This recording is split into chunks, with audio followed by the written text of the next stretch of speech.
لاہور کے 50 لاکھ کے مجمع میں بھی میں نے اعلان کر دیا کہ خدا کے لیے حافظ صاحب، شہباز شریف صاحب، زرداری صاحب، ہوش سے کام لے لو، آپ کو افغانستان کے ساتھ لڑانے کی کوشش کر رہے تھے۔ آپ نے دیکھا ہوگا کہ بڑی بڑی چھتوں کے اندر بڑے بڑے شہتیر ہوتے ہیں، اور اس شہتیر کے اندر دیمک لگ جاتی ہے، اور وہ دیمک دکھائی بھی دیتی نہیں ہے اور اس کا اعلان بھی نہیں ہوتا۔ ہاں الا ماشاءاللہ رات کو جب لوگ سوتے ہیں، شور و شغب نہیں ہوتا، تو معمولی اس شہتیر سے آواز آتی، کٹک کٹک کٹک کٹک، اس قسم کی معمولی آواز آتی ہے۔ یہ جو دیمک ہے یہ اعلان بھی نہیں کرتا اور یہ اپنے آپ کو دکھاتا بھی نہیں ہے، لیکن وہ دیمک اندر رہتے رہتے اس شہتیر کو اندر سے کھاتے جب وہ کھوکھلا ہو جاتا ہے وہ شہتیر، تو دھڑام سے یہ ہے کہ وہ شہتیر ٹوٹ جاتی ہے اور یہ ہے کہ چھت گر جاتی ہے۔ اب لوگ کہتے ہیں کہ ہم کہاں تھے، ہم اس گھر کے اندر رہ رہے ہیں، اس کا ہمیں پتہ نہیں چلا۔ تو جب اس شہتیر کو دیکھتے کہ یہاں سے لے کر کے وہاں تک وہ پورا کا پورا کھوکھلا ہے۔ یہ کام دیمک نے ایک دن میں نہیں کیا ہے، یہ کافی زمانے کے بعد اس طرح کرتے دیمک نے نقصان پہنچایا۔ اس لیے رسول پاک صلی اللہ علیہ وسلم نے جتنے منافقین سے انسان کو محتاط رہنے کا کہا ہے، شاید اتنے کافروں کا نہیں۔ کافر تو کھل کر کے آپ کے سامنے آئے گا کہ میں خدا کا دشمن ہوں، دین کا دشمن ہوں، آپ کے مذہب کا دشمن ہوں۔ تو آدمی اپنے ظاہری دشمن کو تو دیکھتا ہے تو پھر آدمی اس سے احتیاط کر لیتا ہے، لیکن منافق وہ ہے کہ جو آپ کے ساتھ بالکل آپ کی شکل میں آپ کی مسجد میں بھی آئے گا، نماز بھی پڑھے گا، لیکن اندر طور پر جو آپ کو نقصان پہنچائے گا۔ آپ حضرات الحمدللہ قرآن پاک پڑھتے رہتے ہیں، جہاں سے قرآن شروع ہے الف لام میم ذالک الکتاب لا ریب فیہ سے لے کر کے اولئک علی ھدی من ربہم واولئک ھم المفلحون 3-4 آیتیں ہیں۔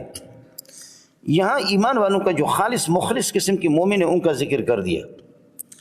اور ان الذین کفروا سواء علیہم انذرتهم ولم تنذرهم لا یؤمنون ختم اللہ علی قلوبہم وعلی سمعہم وعلی ابصارہم غشاوۃ ولہم عذاب عظیم۔ ان 2 آیتوں میں جو خدا کے کھل کر کے باغی کافر ان کا ذکر کیا، ومن الناس سے لے کر کے پورا ایک رکوع ہے، 13 آیتیں لمبی آیتوں میں منافقوں کا تذکرہ کر دیا ہے۔ منافق بہت خطرناک ہوتا ہے، اس لیے منافق سے جو محتاط رہنے کا جس طرح کہا ہے، لیکن خیال کر لینا، ہمارے طور پر بعض لوگ جیسے کہ جھوٹ بولتے ہیں یا فراڈ کرتے ہیں، لیکن الحمدللہ ان کے دلوں میں ان کو ندامت ہوتی ہے، پشیمانی ہوتی ہے، یار میں نے فراڈ کیا ہے، میں نے فراڈ کیا اپنے مسلمان بھائیوں سے، میں نے دھوکہ کیا اپنے مسلمان بھائی کے ساتھ، میں نے جھوٹ بولا ہے، جھوٹ کو جھوٹ سمجھتا ہے اپنے مسلمان، اس کو افسوس بھی ہوتا ہے۔ تو یہ ایک بہت بڑی لعنت بھی ہے، کمزوری بھی ہے، گناہ بھی ہے، لیکن الحمدللہ یہ کفر نہیں ہے۔ دوست اس میں احتیاط کر لے، جھوٹ بولنا منافق کی نشانی ہے، لیکن ایک آدمی جھوٹ بول کر کے اندر اپنے ضمیر اس کو ملامت کر رہا ہے کہ بھائی آپ نے جھوٹ بولا ہے۔ مومن کی نشانی یہ ہوگی کہ کبھی غلطی میں، کمزوری میں، کوتاہی میں اس سے جھوٹ ہو گیا، وہ اندر ضمیر اس کو ملامت کرے گا کہ آپ نے جھوٹ بولا ہے۔ لیکن یہ کہ منافق جب جھوٹ بولے گا تو خوشی ہوگا کہ اچھا ہو گیا کہ الو کے پٹے کو میں نے ٹرخایا۔ اس کے سامنے آپ کا بزرگ اور آپ کا صوفی، آپ کا تبلیغی، شیخ الحدیث، شیخ التفسیر، وہ الو کے پٹے ہیں۔ تو منافق جب آپ کو دھوکہ دے گا، دھوکہ دے کر کے وہ اندر اس پہ نازان ہوگا کہ بہت ہی اچھا ہو گیا، بہت اچھا ہوا، اس کو وہ اپنا مذہب سمجھے گا اور یہ سمجھے گا کہ اللہ کے ہم پسندیدہ چیز یہی ہے۔ منافق جب فراڈ کرے گا، دھوکہ کرے گا اور آپ کو ڈز مارے گا تو منافق اس پر خوشی کرے گا، اندر طور پر وہ خوشی کرے گا، برخلاف مومن اور مسلمان کی کہ اگر کسی مسلمان سے غلطی ہو بھی گئی تو مسلمان اندر ضمیر اس کو ملامت کرتا ہے کہ یار میں نے ساتھی کے ساتھ دھوکہ کیا، میں نے اس کو بتایا کہ یہ جانور میرا ٹھیک ہے، اس کو میں نے بیچ دیا، لیکن اندر جانور کے اندر عیب ہے، اس کو بیماری لگی ہوئی ہے، اندر وہ ضمیر اس کو ملامت کرے گا۔ جس کے اندر یہ ضمیر موجود ہے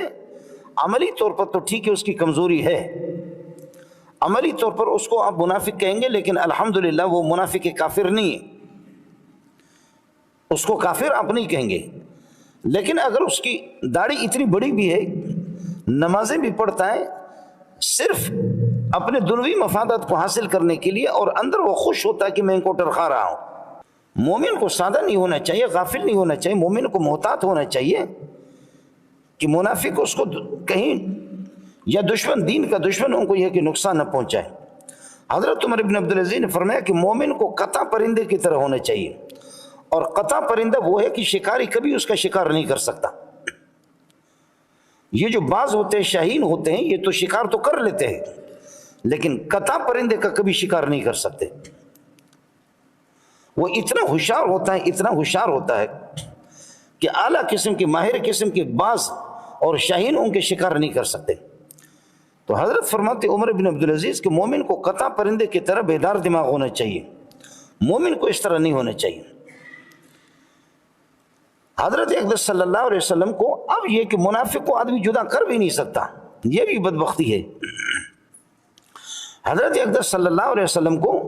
بہت سے منافقین کے بارے میں اطلاع مل بھی گئی کہ یہ منافق، یعنی اللہ نے اطلاع دی، بلکہ اللہ یہ فرما رہا کہ لا تعلمون نحن نعلمون، اے محمد ان کی خباثت باطنی، اندر کی جو خباثت کا مجھے محمد کو علم ہے، مجھے اللہ کو علم ہے، آپ کو اے محمد علم نہیں ہے۔ لیکن تاہم یہ کہ اللہ پاک نے ان کی کچھ نشانیاں مقرر کی، جیسے میں نے آپ سے عرض کر دیا کہ سورہ توبہ کے اندر 60 سے زائد ان کی خباثتیں اور ان کی بدبو اور ان کی بیماریوں کا تذکرہ کر دیا کہ ان سے آپ ہوشیار رہیں۔ لاہور کے 50 لاکھ کے مجمع میں بھی میں نے اعلان کر دیا کہ خدا کے لیے حافظ صاحب، شہباز شریف صاحب، زرداری صاحب، ہوش سے کام لے لو، ہوش سے کام لے لو۔ آپ کو افغانستان کے ساتھ لڑانے کی کوشش یہی کر رہے، آپ کو افغانستان کے ساتھ لڑائی کی، خدا نہ کرے افغانستان کے ساتھ اگر آپ کی لڑائی چھڑ جاتی ہے، ادھر مرنے والے بھی تب بھی میرا گھر تباہ ہوگا، ادھر پاکستان مرنے والا تب بھی میرا گھر تباہ ہوگا۔ میرا مقصد یہ تھا کہ منافق سے آپ کو بچنا چاہیے۔ اگر پاکستان پر کہیں حملہ ہو جائے، پاکستان کے خلاف، بخدا بریلوی، جماعت اسلامی، اہل حدیث، دیوبندی، شافی، مالکی، حنبلی، حنفی، سب ایک ہے۔ آپ کے ساتھ ہندو بھی آپ کے ساتھ ہے، سکھ بھی آپ کے ساتھ ہے، سکھ اور ہندو بھی آپ کے، میں جانتا ہوں ان ہندوؤں کو 150 سال سے 200 سال سے یہاں پر وہ آباد ہے، ہمارے کلات کے اندر، خزدار کے اندر، ڈھاڈر میں، سبی میں، اندرون سندھ میں لاکھوں کی تعداد میں یہ ہندو اتنے انڈیا کے مخالف ہے۔ جو سچے ہندو ہے وہ آپ کے پاکستان، کھاتے بھی پاکستان میں، پیتے بھی پاکستان میں، رہتے بھی پاکستان میں، سکھ بھی آپ کے حق میں ہوں گے۔ میں نے عرض کیا شافی، مالکی، حنبلی، حنفی، دیوبندی، بریلوی، جماعت اسلامی، اہل حدیث، کوئی بھی ملک کا دشمن نہیں ہے، سب چاہتے ہیں۔ اور ناراض نہ ہونا، جو صحابہ کے دشمن ہے، قرآن کے دشمن ہے، خدا کے دشمن ہے، نبی کے دشمن ہے، اگر نہ سمجھو تو اپنے ملک سے باہر اشارہ کر رہا ہوں، ایران۔